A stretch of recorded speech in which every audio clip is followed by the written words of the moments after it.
Estamos de volta com mais uma aulinha. Hoje nós vamos falar desse grupo muito legal, muito diverso, que são os répteis.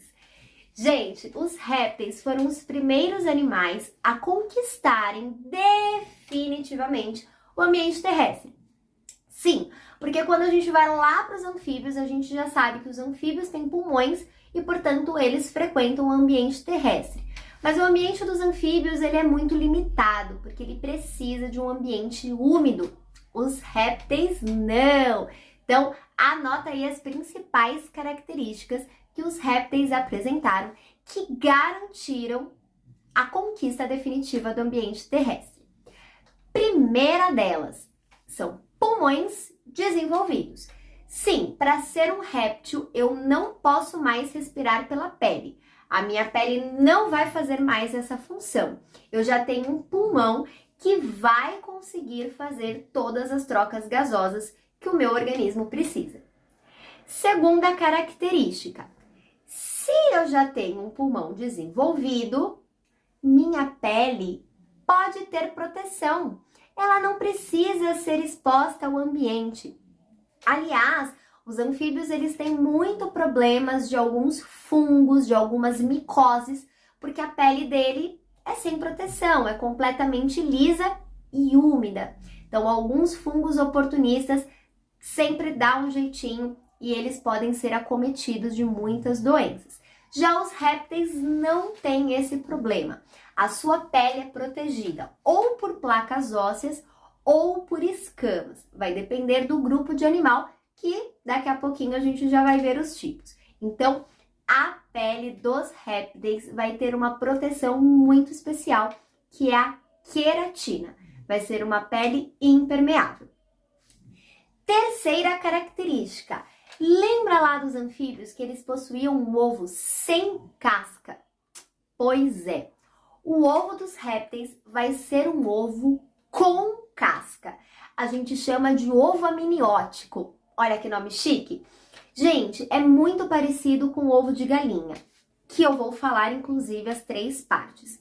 Então, ó, se a gente pegar um ovo de galinha e quebrar, a gente vai ter três partes principais, que são visíveis, né, para qualquer um, não só para um olho biólogo, mas qualquer um vai visualizar três partes bonitinhas: a casca, a clara e a gema. A casca é justamente o que os répteis começaram a desenvolver, que vai proteger esse ovo contra a dissecação. Então, eu vou poder colocar o meu ovo na areia. Lembra lá de uma tartaruga marinha? Mesmo ela sendo aquática, ela vem até a areia para depositar os ovos. E esses ovos não vão ressecar. Eles vão ficar bonitinhos ali no ninho até chegada a hora das tartaruguinhas nascer. Pois bem, a clara, ela funciona como uma proteção de choque mecânico. Então, se a gente fazer assim, ó, no ovo, essa clara vai dar uma amortecida no impacto.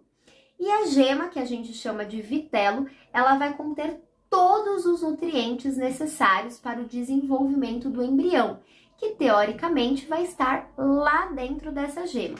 A gente sabe que o ovo de galinha que a gente compra nem sempre é um ovo fecundado. Isso porque se a gente dá um hormônio para a galinha, ela consegue botar o ovo mesmo sem o esperma do macho, tá? Mas daí já é um assunto para uma outra aulinha. Então vamos focar com essa imagem. Pensa que a gente vai ter um embrião. Esse embrião vai ser envolvido pelo vitelo, que é uma bolsa extremamente nutritiva. Vai estar protegido pela clara. Além da clara, ele também vai estar protegido pelo âmnion, por isso que a gente chama de ovo amniótico. E a gente vai ter uma casca evitando a dissecação de tudo, tá bom?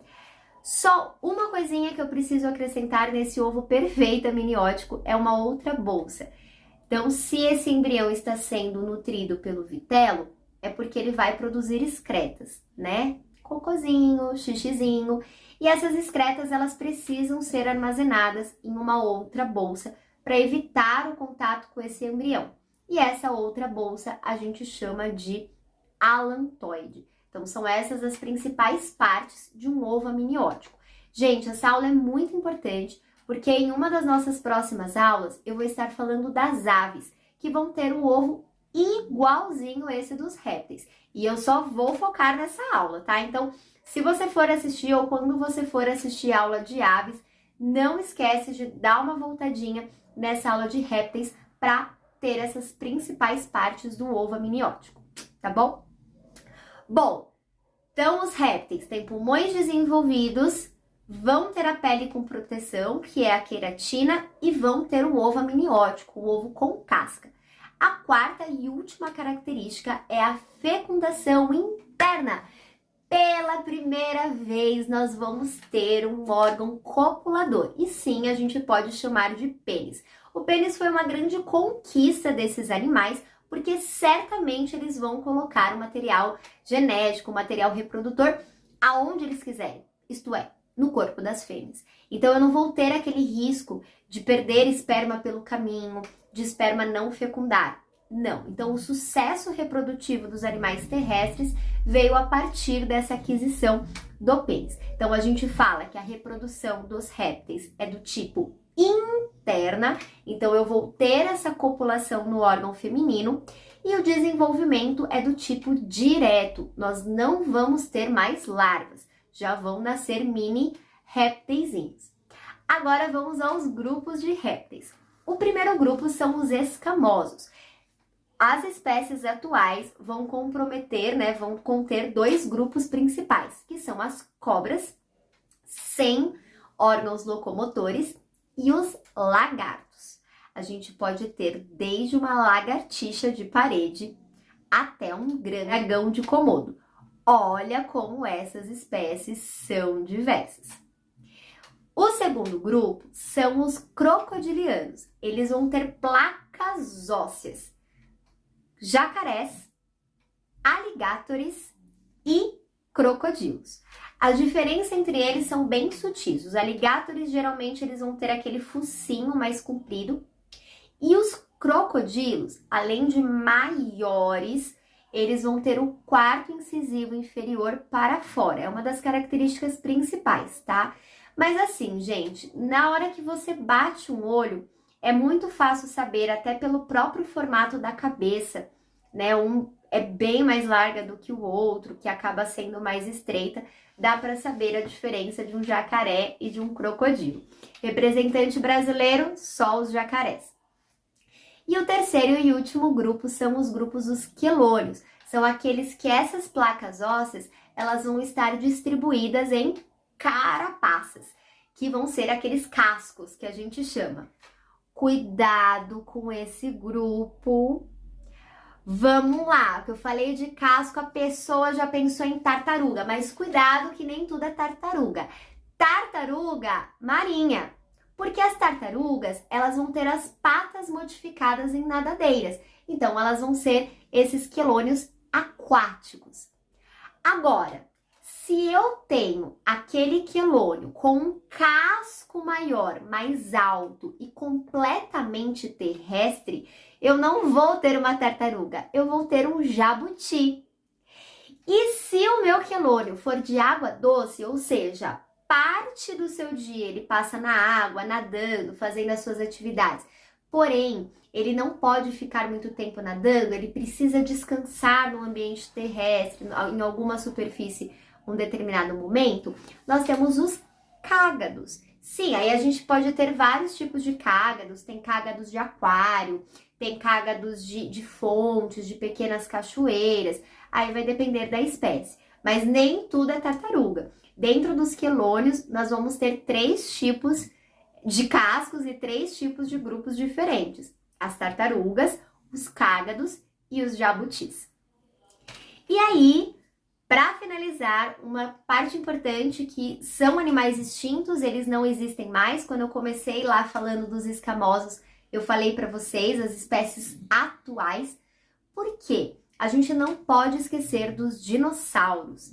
Os dinossauros foram importantes répteis, eles dominavam uma era geológica inteira, que foi o período Jurássico. Então é muito importante a gente falar deles, só que eu ia falar infelizmente, mas eles foram extintos. Por que eu ia falar infelizmente? Eu pensei, Se talvez eles não tivessem sido extintos, os mamíferos não teriam se diversificado tanto. E isso é uma parte importante para a gente encerrar a aulinha de répteis. Com a extinção dos dinossauros no período Cretáceo, os mamíferos eles conseguiram se desenvolver mais. Então pensa assim, eu tive um período histórico enorme que o domínio de território, de comida, competição, tudo era dos dinossauros, eram desses grandes répteis. Os mamíferos que existiam, eles eram bem mirradinhos, eles eram bem limitadinhos. Com a extinção dos dinossauros, os mamíferos começaram a se expandir. Então, talvez, se não tivesse tido a extinção dos dinossauros, nós, seres humanos, os primeiros hominídeos, não teriam surgido, ok? Então, por isso que é importante a gente falar. Por quê, gente? Um ancestral réptil desenvolveu, evoluiu algumas características, algumas adaptações e deixaram de ser répteis e passaram a ser aves. Meu Deus, que mágica é essa? Como isso pode acontecer? Calma, na aulinha de aves eu explico melhor. Mas basicamente é assim. O primeiro dinossauro que começou a apresentar uma estrutura chamada penas, a gente não pode mais chamar ele de réptil. Então existem formas de transição entre as espécies. Isso que a gente fala de evolução ou processo evolutivo. Então, alguns dinossauros, e aí tem o nomezinho, foram os Archaeopteryx, eles começaram a desenvolver penas. E eles começaram a ter algumas características como planar. Então, cuidado com as comparações. A ave veio do dinossauro. Então ela veio do pterodáctilo, porque o pterodáctilo voava. Não, cuidado, tá? Então a evolução é um pouquinho mais profunda que isso. Os Archaeopteryx começaram a desenvolver estruturas em sua adaptação, que eram as penas. E aí começou a crescer, começou a desenvolver mais do que isso. Então a gente tem formas transicionais entre os répteis e as aves, mas é claro, na nossa aulinha a gente vai abordar mais as aves atuais, as espécies atuais. Mas é uma importante partezinha dos répteis para a gente falar, porque uma outra linhagem de réptil, que não tem nada a ver com os Archaeopteryx, evoluíram os mamíferos. A diferença, aves têm penas, mamíferos têm pelos. Então é por isso que a gente não chama um ornitorrinco de ave. Ah, mas ele tem bico. Ah, mas ele bota ovo. Tá, mas ele tem pelo. E se ele tem pelo, ele é um mamífero, tá? Então, ó, gente, encerro a aulinha de répteis com essa rusguinha aí evolutiva para vocês pensarem, para vocês refletirem. Até aqui, a nossa linhagem evolutiva, ela foi linear. Então, dos peixes tivemos os anfíbios, dos anfíbios tivemos os répteis. Agora, a nossa linha evolutiva, ela se bifurca um pouquinho. Desses ancestrais répteis, nós vamos desenvolver aves e nós vamos desenvolver mamíferos. E eu espero vocês nas próximas aulinhas para a gente discutir melhor desses dois grupos que eu também amo muito. Um beijão para vocês e até a nossa próxima aula!